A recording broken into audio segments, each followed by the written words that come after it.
So I thought I'd show you how I put the leaves on trees, or how I do trees. So I've already stamped the impression. You can see there's a big tree here that's leaning to the right, and I've got a smaller version here, but the technique's the same. So I start off with a dry baby wipe. We all know those, don't we?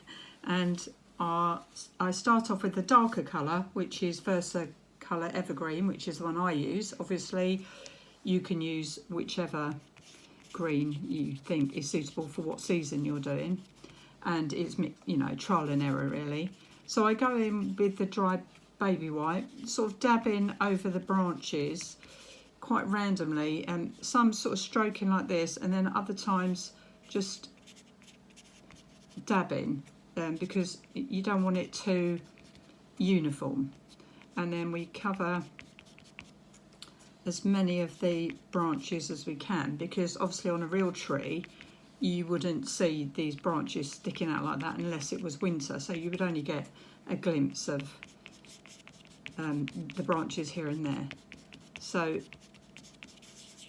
I go in like that with the darker colour.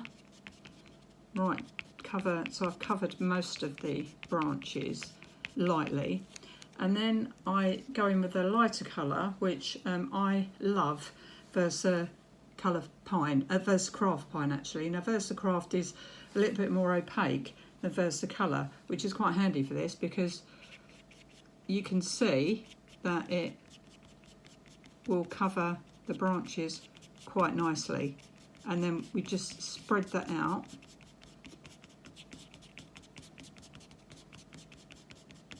like that.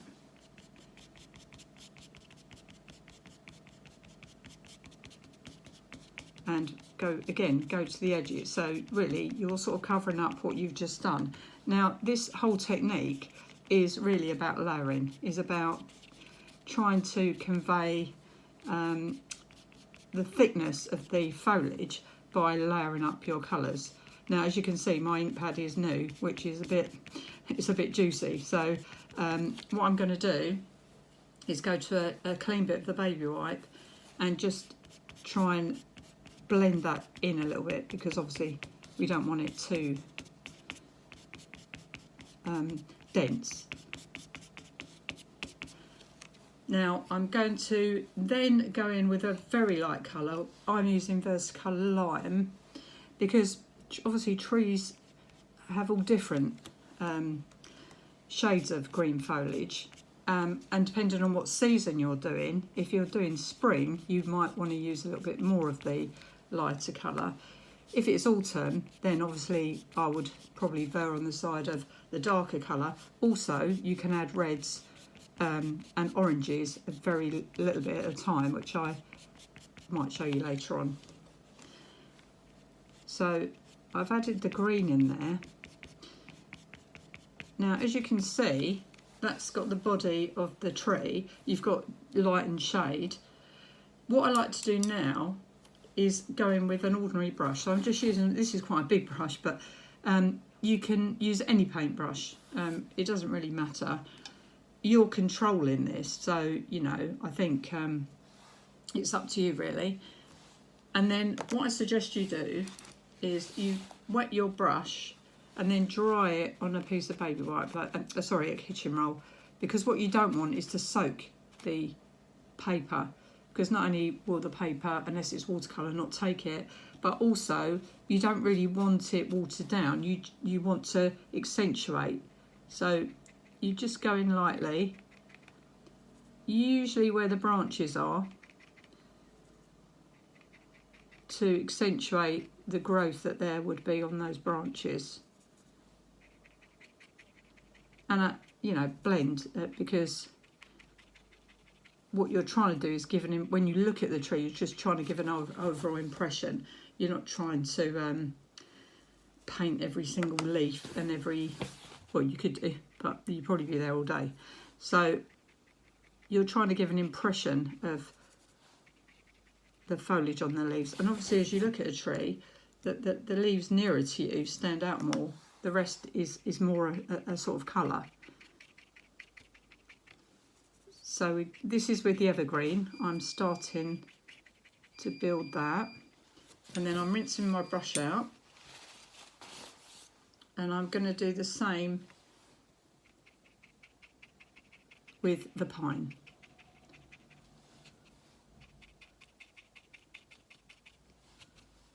So you can see already that the lighter colour just makes a difference, I think, anyway. It just gives that little bit of depth. And then the other thing I like to do is if you take an angle brush, now you don't have to do this, I mean you could leave the tree like that, but this really gives the ends of the branches a bit of definition. So again, you wet your brush, dry it off on a piece of kitchen roll, and then dip it. Now you don't want a lot of ink for this, because you'll see it doesn't take a lot to make that mark. So don't coat your brush in ink, because it will look too, well, I think it will look too bright. I mean, it's all trial and error. I mean, I've made lots of mistakes, and it, you know, it's if you're happy with it, that's the main thing.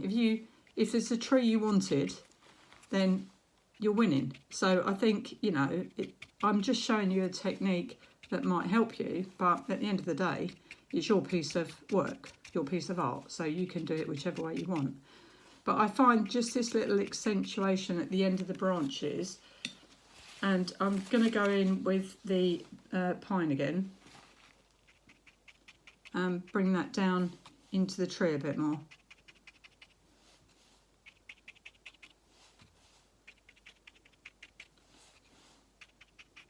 Like this.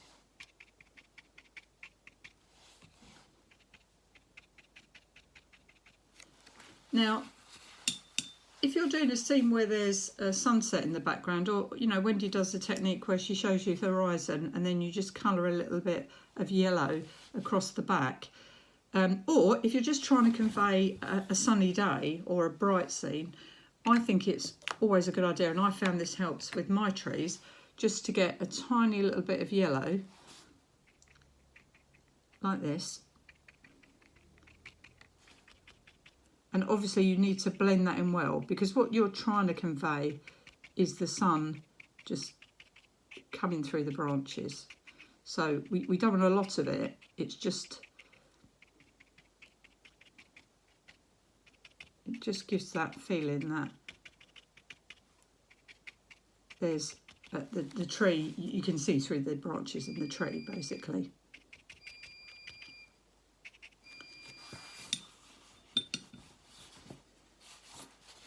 And then I've just noticed I don't want the yellow down there, so I'm just going to go in and then we have one final go with the evergreen, just so we haven't got big patches of any one colour. And again, you see, you can see the lines. Well, you sort of want to implicate lines like this, but you don't want really harsh lines, so we just blend it out a little bit like that. And then you can see down in the right hand corner I have a smaller tree, so it's exactly the same technique. We use evergreen, and we just go in and dab.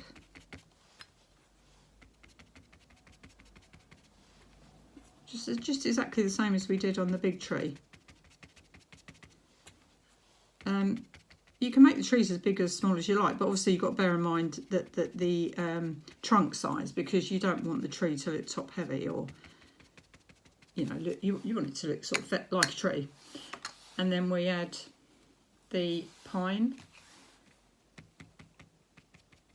Again, that's a bit, you can see that's a bit new, that ink pad, so I'm just going to go in and take some of that out, like that.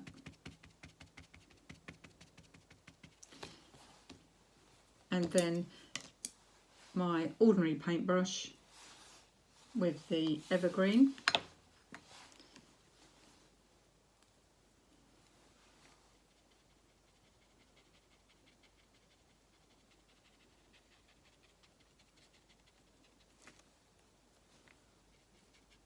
into the corners there.